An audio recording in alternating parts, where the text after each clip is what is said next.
Hello,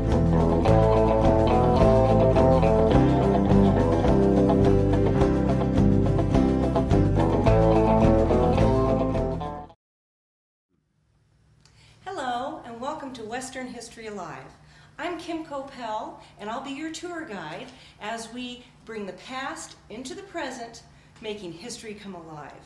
Today we're at the South Lake Tahoe Museum here in South Lake Tahoe, California, and we're going to talk about two very important events that helped shape Northern California and Northern Nevada's future, not to mention the entire United States.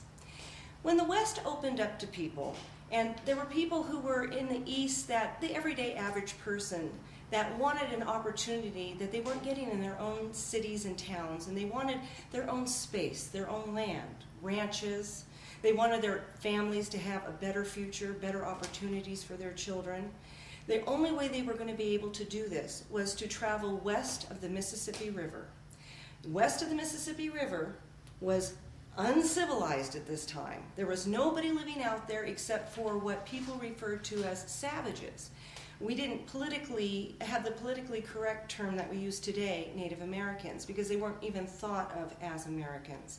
So when the West opened up and there was an opportunity to spread out all across this land that was barren and not used, people knew there would be hardships, and they knew they would have to deal with the savages, and they would have to deal with the 40-mile deserts and no water, and bringing their cattle and their family and their transportation that they had at that time through a lot of hardship, but it was worth it to them. If you can imagine leaving a city where there was civilization, there were in many cases railroads, many cases the telegraph, all these modern conveniences of the 1840s and 50s, to go to somewhere where they've never been before, where explorers might have mentioned some of the terrain or some of the animals that were out there.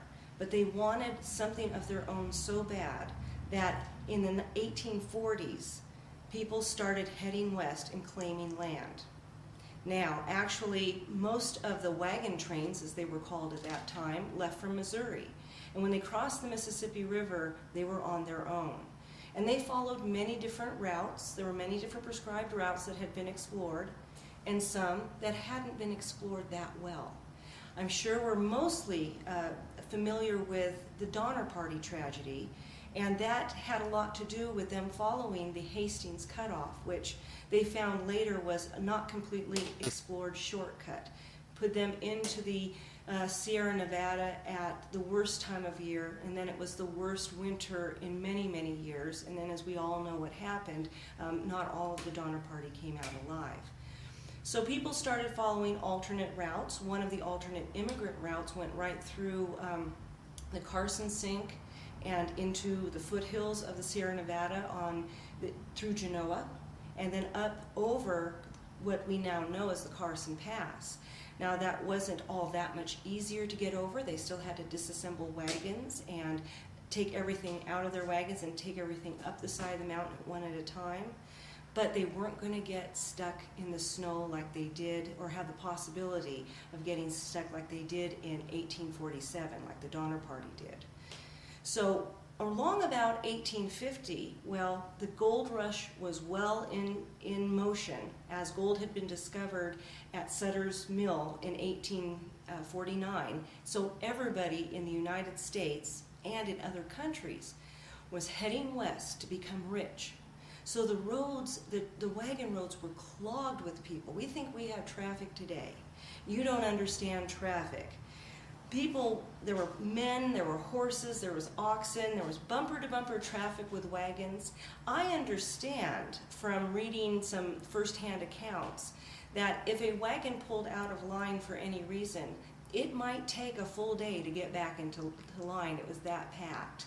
But people were heading west to become rich, for a better life, and it still was very difficult. I mean, do you realize that along the way, the wagon roads across the West were littered with carcasses of animals, with people's belongings once they realized that they didn't really need them if they wanted to survive and get that wagon across the desert, pianos, furniture.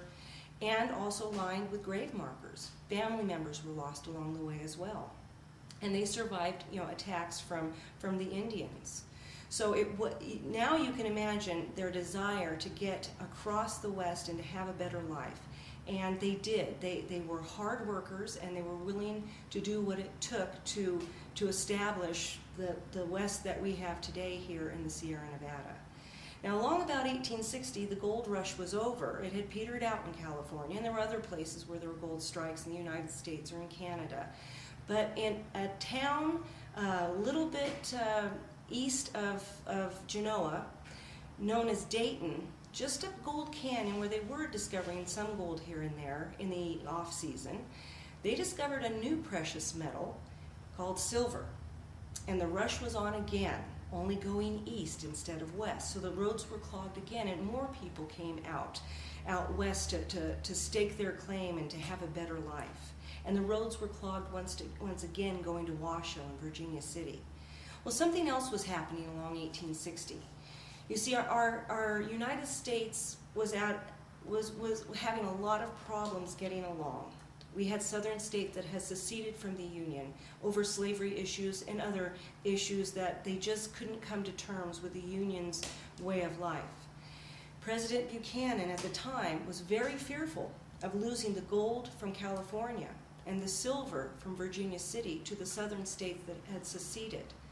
So he put out a call to anyone who could come up with a way to deliver messages in mail from east to west in less than the 24 days that was the shortest time at the time by stagecoach. And it was three gentlemen who had a freighting firm. Their names were Russell, Majors, and Waddell, who came up with a system of horses and men as a relay to travel the near 2,000 miles from St. Joseph, Missouri to Sacramento, California in just 10 days. This was known as the Pony Express. Now, they had to run 365 days a year, 24 hours a day. And they had to have young men who were not very heavy, who were very light of stature, who had a lot of endurance and knew how to ride, and a lot of experience being outside and out in the West. And they accomplished what they set out to do by having stations every 10 to 15 miles apart so these men could change horses. And then the men would change every 75 to 100 miles at their home stations. And they carried mail in what was called a mochila. And that was a sack that sat free of a saddle so that it could be changed at a station in literally 30 seconds. And the mail was very important mail. It wasn't, little letters to Aunt Edna back in New Jersey to ask about her garden. No, these were things that were very important to the West Coast to know about the state of the Union, so that propaganda could not take hold in say, San Francisco and the western cities, where most of the people who had the money and the power were Southern sympathizers. So within 10 days, they were able to get messages and mail back and forth, and they did this from October 3rd of 1860 until October 24th of 1861. Now, that was just 18 months. But it was something that was so vital to keeping the Union together by getting the information out there, that it became something so romantic and so embedded in the United States' sense of history that today people still talk about it and don't even realize it only lasted 18 months. Now, I have a surprise for you today. When we come back, we're going to meet a real-life living legend who participates in today's Highway 50 wagon train and the National Pony Express re-ride in his mission to keep our Western history alive.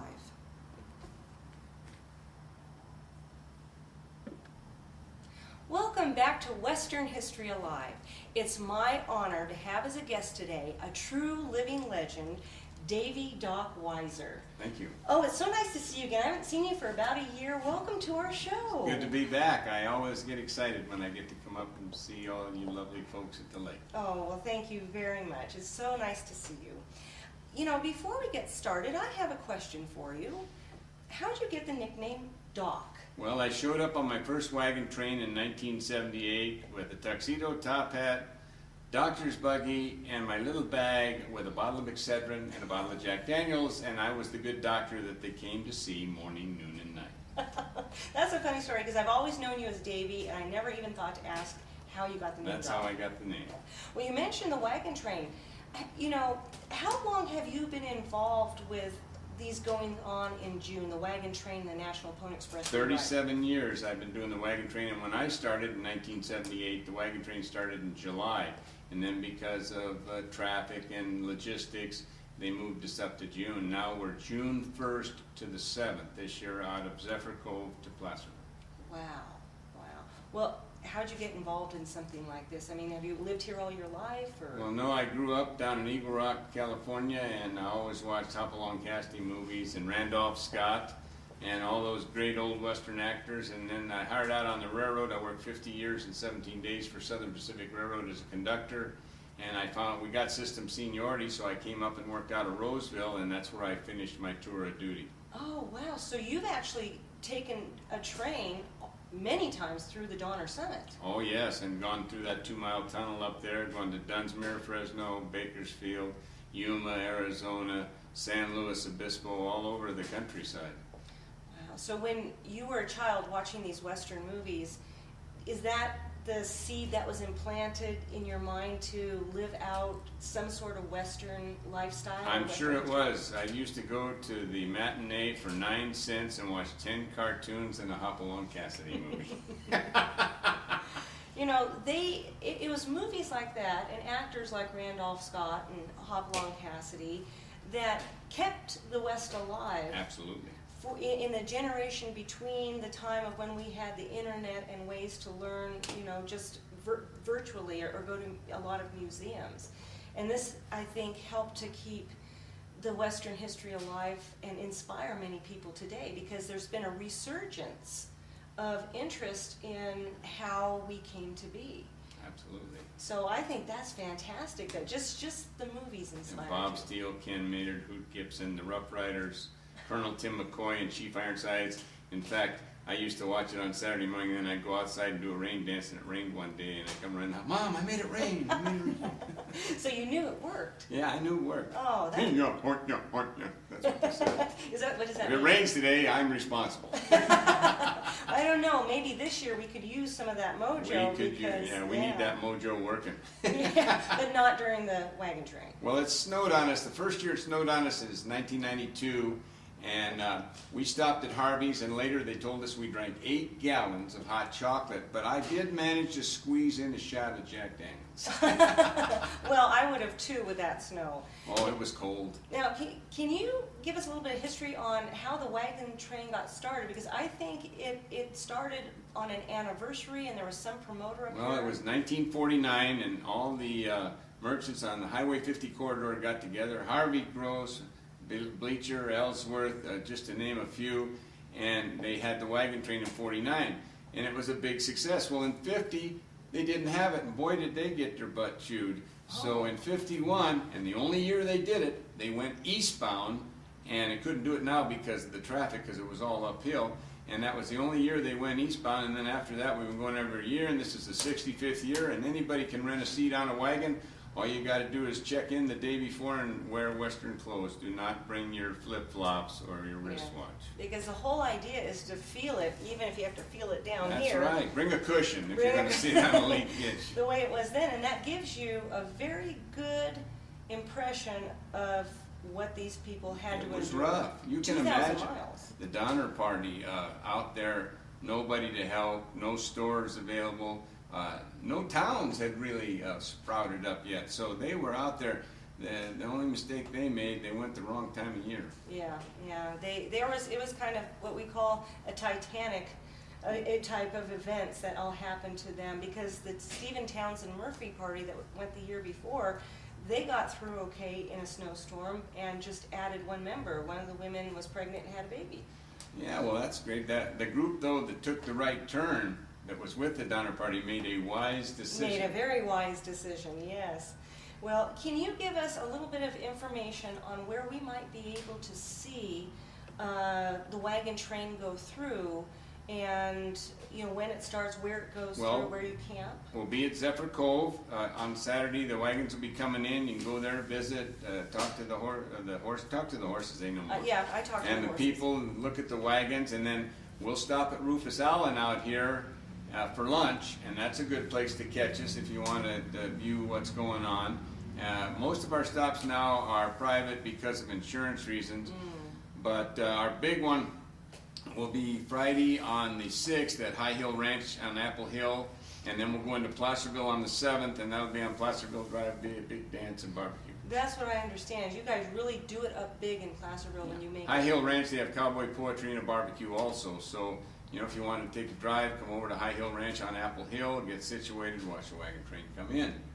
I believe, is there a website where people can look up what's going on with the wagon Yes, train? highway50wagontrain.com, and then if you want the Pony Express, it's xphomestation.com. Yes, yes, and that's happening about the same time too. Yeah, that'll be on June 12th. They'll come over the summit, go over 89 to 88 and into Woodford's and hand the mochila off to the first Nevada rider. Right, right.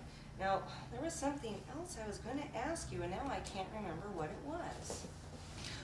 Well, you look a little different than the last time I was looking at you.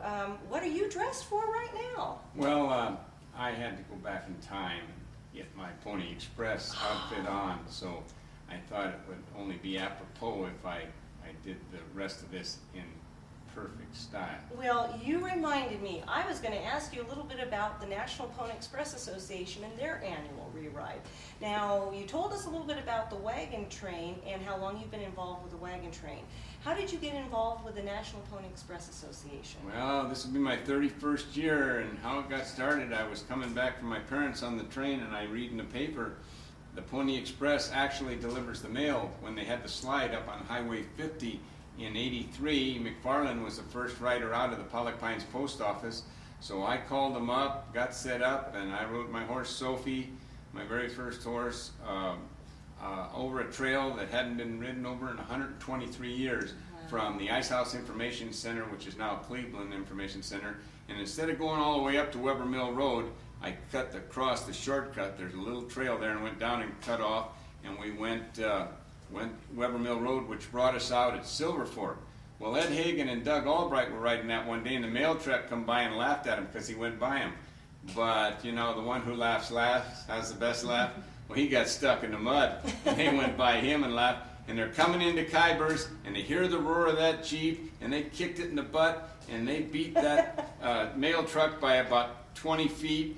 And that postmaster told that driver, "Don't you ever let the Pony Express beat you again." That's a great story. I hadn't heard that story. Yeah, and it was funny. I loved it. And so we had a lot of fun. We were in newspapers all around the world, and the Nevada riders come down to Kybers and took it to Little Norway and got in the act, and it was a lot of fun for 3 months. We actually officially delivered the mail per a requisition by the Postmaster General. Right, right. I read that there were about 60 members of both California and Nevada. Mm-hmm. You're on the roster. That was a time when women weren't allowed to ride in the Pony Express. It was all men. It was all men then. And you carried over 6,000 pieces of mail, I understand. And what was your payment for the day? You guys didn't want to be paid, but by the requisition you had to have a nominal amount. I think they donated 50. The post office paid us $50 to our treasury. But the good deal was, Walt Harmon at the Sportsman Hall, he had a Pony Express hamburger for $2, man, and we were always up there to get that Pony Express hamburger for $2. Well, that was history, because to this day there's only 3 entities that are allowed to carry the United States mail, and that's the U.S. Postal Service, of course, the National Coast Guard, and the National Pony Express Association. And that was the first time we had a government contract, because back in 1860 and 61 it was a private enterprise. That's right. They never did get it. Russell, Majors, and Waddell tried. They could never get them. They promised them, but they never. They were the forerunners of the politicians of today. That's right. It's a promise. I'll give it to you That's if right. you can catch up with me. Sounds a lot like today, yes. Now, so you've been riding for over 30 years. Now, When, and I didn't ask you before, so let's jump back for a moment just to the wagon train, because I want people to know where to look for you in the wagon train. Where will we get to see you? I'll be at the rear of the wagon train in my little doctor's buggy, tuxedo and top hat that you saw me in earlier, and I usually stay back there, and if I'm asleep, just say, "Wake up, Doc." Wake up, Doc. You know, and also on the Pony Express, over 600 riders from Sacramento to St. Joe, Missouri. Right, right. And a lot of them are from other countries. Yeah, some of them come over because there's other divisions. There's 8 states we go through. It's too late now, but if you want to buy a letter for next year, you send $5 in, and it's usually a vignette of one of the 8 states, or they've got a $10 letter that you can write a personal letter, but you have to get it in super early. Really early, yes. Yes. Yeah. So, but it's a great collector's item. Yeah, and if you haven't done that, you know, just check on xphomestation.com, like you mentioned, or with our museum, because we always have those letters that people can fill out, those forms people can fill out for a letter and mail in. So that is a fun way, because it goes this year. I guess the Pony Express is leaving from Sacramento at what time? 10 a.m. 10 a.m. down at Old Town Sacramento. Yeah, and also you might check with the Pony Express afterwards, or even now. They might still have some letters, because usually they print a certain number, like 1,000 or something. And if I remember right, I was at the swearing-in dinner Saturday. They sold 400 and some odd letters of the vignettes, and 156 of the personal letters. So there might be some letters available if you call them up and get the right guy and send your money. Yeah, maybe, because what will happen is they'll go into the mochila, and this is a mochila from the California division. They usually have 4 cantinas, one on either side of the front and one on either side of the back. This was a special mochila one year that they made 6 cantinas and decided quickly that was not comfortable for the riders, so they never tried that again. But this is on loan from the California division of the National Pony Express Association. And Doc actually signed it right here. His signature is right here. But they go in, the letters will go in the cantinas in Sacramento, and then they'll be locked up, and nobody can get into those cantinas until it gets to St. Joseph, Missouri, 10 days later. At the Patee House. At the Patee House. They'll open up the cantinas, put these in the mail after they stamp a St. Joseph, Missouri Pony Express stamp on it, because one will already be on your letter from California. And then it will go by U.S. mail, but your letters traveled by Pony Express. And it's supposed to be also put in a cellophane envelope so they won't mess up our cancellation. Yeah, that's true, because Although a couple of years lately I've got it without the cellophane, and I guess they just didn't cancel them, they left them alone. Yeah, I have 2 myself. I've never gotten any with that. But it is great collector's item, and if you can write a personal letter, just think about your ancestors 50, 100 years from now reading that, and it actually got carried by the historic National Pony Express. By the real deal. Not that you guys aren't the real deal. We are the real deal. You are the real deal. We actually, all those riders that were on the slide ride, they got a list of them. And we all actually, like you said, had a contract with the government. Yeah. And we got paid $50 for our treasury. They wanted to keep us in the 1860 rates. Yeah, apparently. Now, can you tell me, or tell us, I'm sorry, real quickly, what is the reason for this re-ride? What is it supposed to accomplish? Well, McFarlane and Walt Ellen and a host of other guys got together back in '68, and they said, it'd be nice to have the ride. So they started doing the ride, just trying to look at the trail and see what they had to clean up. And then they got a hold of some Nevada guys, and then they got a hold of a few other states, and pretty soon we had 8 states, and they started getting it going, and they did the first ride. I can't remember the exact year, but they started doing the ride state by state, and it took off big guns. And then the slide ride magnified it even more. And it's all the guys that love the Old West, and I know a lot of you are out there right now watching this. It's there's little kids, and then there's guys like us, a little guy stuck in a big guy body. And in some cases, little girls stuck in A little girl stuck body. in a big girl body too, yeah. Yeah, so it's a wonderful event, and people, especially living on the trail, are aware of it, and they make sure they're out there to watch it go by, and you're watching history. Oh, absolutely, and we take good care of our horses. Most of us that ride on any of the rough, rocky trails or pavement, I have borium on my shoe, which is a tungsten substance that's welded here, here, and here. Then I have a plastic pad here with pine tar packing that gives the tennis shoe effect. So we've got all the modern technologies for our horses.